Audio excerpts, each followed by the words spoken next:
Since I'm a man and I'm comfortable enough to wear pink, and since they're contrasting colors, it automatically draws more attention.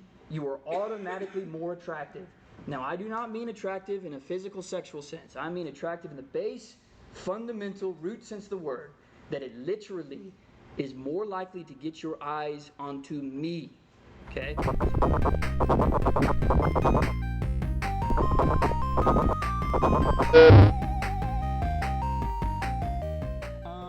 Today is going to be pretty quick because today's also a work day.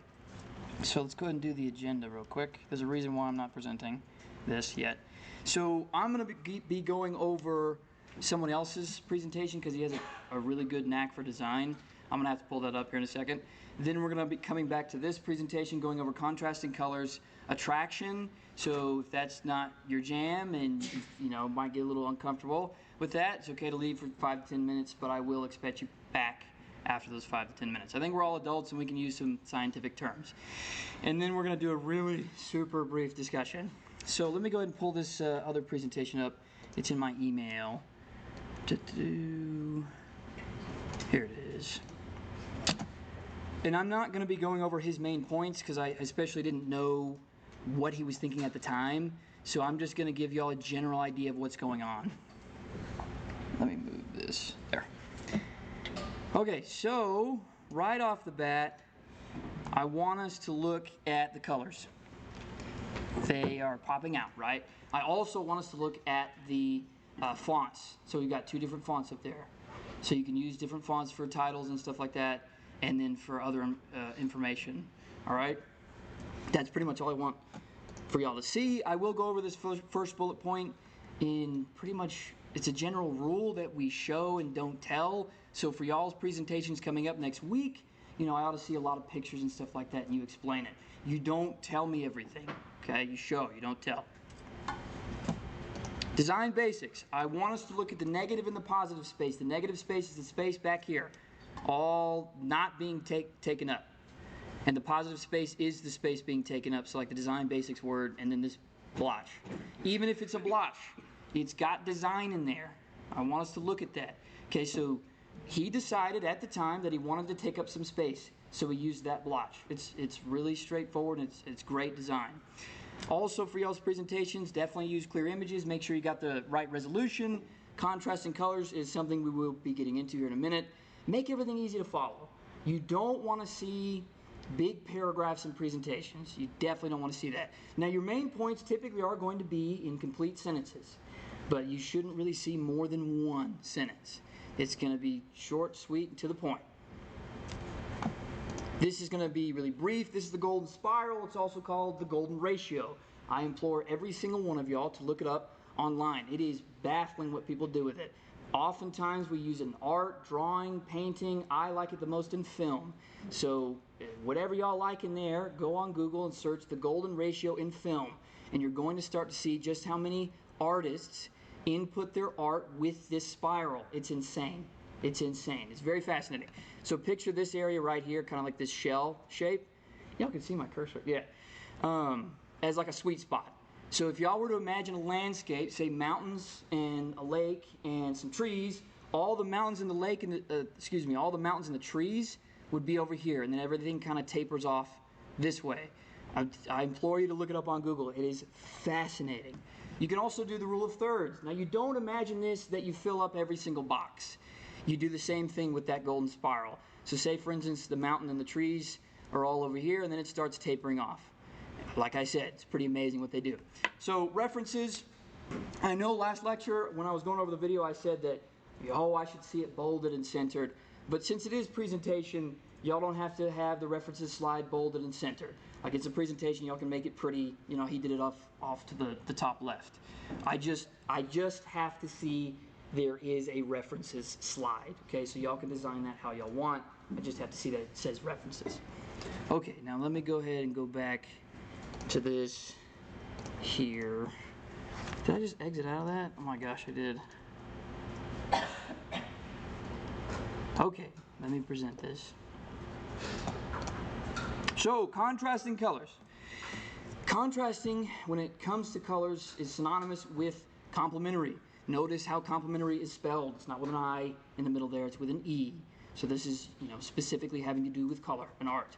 So these colors are from opposing segments of the color wheel. They are colors that are directly across from one another on a basic color wheel, which provide maximum contrast. And because of that contrast, it typically attracts a great deal of attention. That's what I should be seeing. Here's your example. All of these contrasting colors are great color schemes. I often use blue and orange a lot in my personal life. I don't know why. I really, really enjoy it. Look at this, purple and yellow. I sometimes use purple and gold. Let's look at the red and green. What does that remind you of? Christmas. Right off the bat. Those are contrasting colors. Purple and yellow, green and red, complementary. Okay, so analogous. They are groups of colors that are next to each other on the color wheel. I'll give you an example here in a minute, other than just words. So red, orange, and red-orange are examples. Analogous refers to having analogy or corresponding to something in particular. That visualizes it a lot better than how I can say it. So I know these colors aren't as bright, this like what, matte, pastel, whatever. So it's a little bit calmer colors, but even though they're analogous, these can be fantastic color schemes if you incorporate them correctly. Okay, making great time. I want us to get to work here pretty soon. Okay, so attraction. I like this title, eye candy. So dressing nice. For our presentations, you don't have to dress to the nines. You don't have to dress business casual. But what I shouldn't see you in is PJs and slippers. Every single one of y'all can get jeans on and tennis shoes, okay? But if you would like to dress nice, go for it. I would love to see that sort of thing, and I'll probably point it out if you do. Now, in general also, when I say eye candy and attraction and stuff like that, you don't have to dress in a tux to get what you need, okay? Or for the women, like a really, really, really pretty dress. You don't have to do that in general. You can use, like this is business casual, right? And you can use that to your advantage. So, I know we're talking about design for the presentation, but I wanted to also talk about color and design for what we wear. So, I'm using me as an example. It's almost as if I dressed like this on purpose to give you an example today. Light blue and pink, right? Contrasting colors. Now, also, I want us to look at this in a sense of competition. So since I'm a man, I'm going to use me as an example in the masculine sort of frame, and then for feminine, you can try and reconfigure it. So say, for instance, that 90% of men don't wear pink. And if I come out and start wearing pink, that means I'm cutting out 90% of my competition. Also look at it like this. Because they are contrasting colors, they draw attention. So since I'm a man and I'm comfortable enough to wear pink, and since they're contrasting colors, it automatically draws more attention. You are automatically more attractive. Now, I do not mean attractive in a physical, sexual sense. I mean attractive in the base, fundamental, root sense of the word, that it literally is more likely to get your eyes onto me. Okay? So you can reconfigure that example however you'd like, masculine or feminine. Now, this next bullet point's in red, and it's sometimes a little rough to understand. When I first heard about it and started studying it, it's not fun all the time. Men and women are held to different standards, especially when it comes to presenting. So something like showing skin. It's like I roll up my sleeves on purpose because I'm young. If I were older, I'd roll them down. Okay, so for women specifically, it's been showed in studies that if you show, wherever the skin is, neck, arms, legs, whatever, if you show too much or you show too little, you will be judged in a certain light. Now that comes across the board. That's what I want us to remember, that as soon as we stand up here, we are going to be judged. So if that's the case, I want us to start understanding that we can engineer whichever light we want to be put in.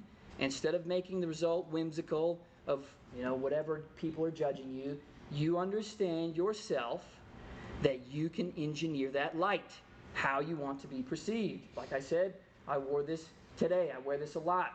Now, another thing is, I don't know much about women's fashion, but I know a little bit more about men's. So, I just lost my train of thought. Damn. Perceived in a certain light. I know. Okay. Colors. Still has to do with colors. Spring colors. These are spring colors. And we're in winter. So if I walk out and I wasn't using myself as an example today for you all, it would look a little funny. And a lot of this stuff is subliminal. It's subliminal. So if you see me and you didn't know me, I was walking around there, you're like, why is he wearing those colors? It's too bright. For the men, I don't want you to shy away from this sort of stuff. For the women, either. Nobody. I don't want you to shy away from dressing up nice to get the result that you want. All right? That's what I want us to understand. A couple last slides here, I think. So color psychology. This is fascinating. And I implore every single one of you to look it up. It is fascinating. So I would wear red if I wanted to show y'all a sense of strength, desire, passion, and love. Red runs through our veins. Think about Christmas, think about Valentine's Day. If I want to portray a sense of desire, passion, and love, guess what I would wear? Red.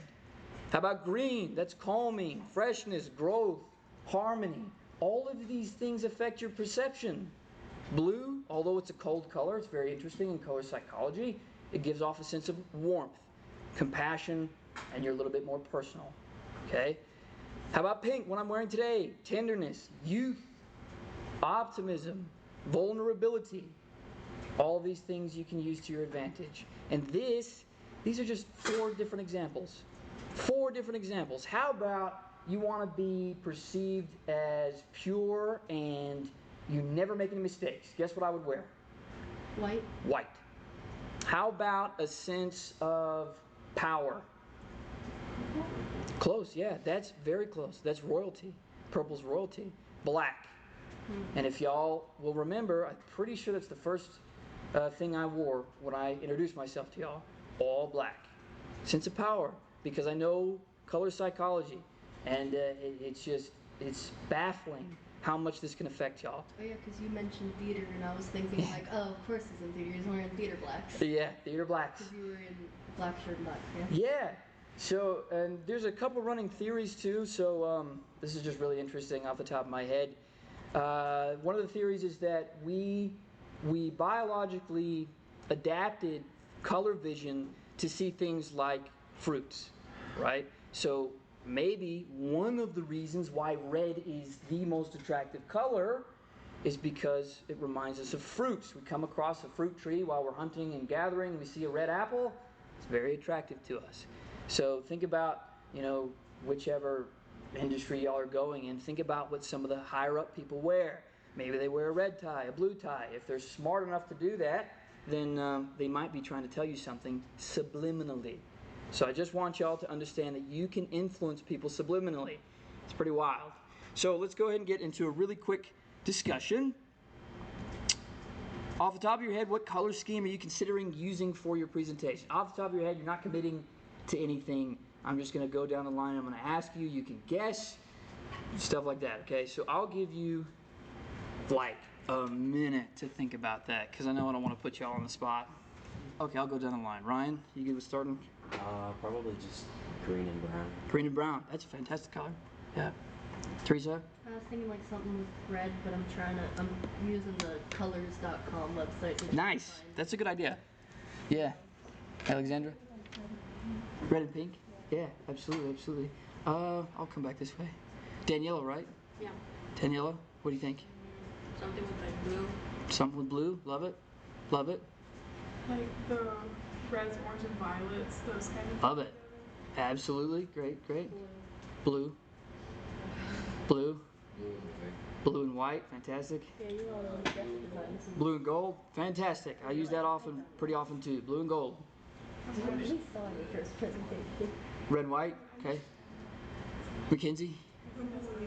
Purple and yellow. Fantastic. Red and black. Red and black. Fantastic. Black and white. Fantastic.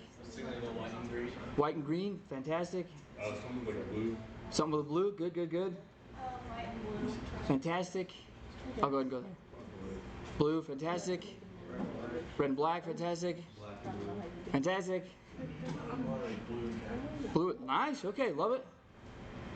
Go for it. Mm-hmm. Red and white. Okay. Great. Fantastic.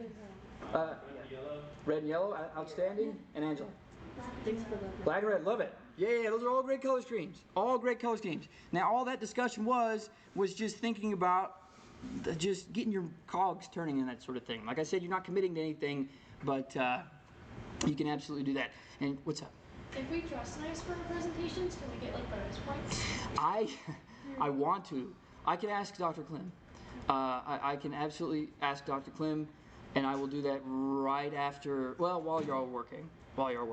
So I know I brought it up, the spring colors and stuff like that. I can't remember if I was specific or not. So since we're in winter, we, like I said, I'll talk as a man since I'm a man. For the men, we typically wear darker colors. So browns, dark blues, blacks, stuff like that. Now, when it starts getting warmer, that's when we can branch out and things of that nature. Now, I know I speak as a man, but for the women, I don't imagine that it's all that different. I don't imagine it's all that different. So, say for instance, one of the reasons why I like wearing this so often, especially in spring or summer, is because I figured out I attracted a lot of attention. So maybe I want to feel good about myself. So I go out and get some eyes on me, right? I remember one time, it's going to sound funny, it's just a funny story. I remember one time I was going in for a presentation, I walk in the door and somebody says, "Damn." So I look, she out loud said, "Damn." So I look over at her, right, and I don't think she wanted the attention from that. I don't think she meant to blurt it out. And then, it was a little awkward after that. But that was one of the first times I'd worn this, and I said, you know what, I got something here. It works, especially if I'm cutting out 90% of my competition. Now, what comes with color psychology is that, obviously, it gives off certain lights. So pink is often associated with femininity, but you, as a man, can reconfigure that. Now, say for instance, as a man, you can, if you want to attract attention, wear pink, wear red. Same with the women. Maybe you want to attract the guy's attention. You don't even have to attract the guy's attention. If you want to baseline attract attention, period, you can use colors. Okay, I've talked for long enough. I want it to be a work day, so go ahead and start working on y'all's presentations. If you need help, I will come by. Just raise your hand. Studies they ran that found out that women who wore red on first dates were more likely to get second dates and stuff Yes, like that. and red is the most attractive color, period.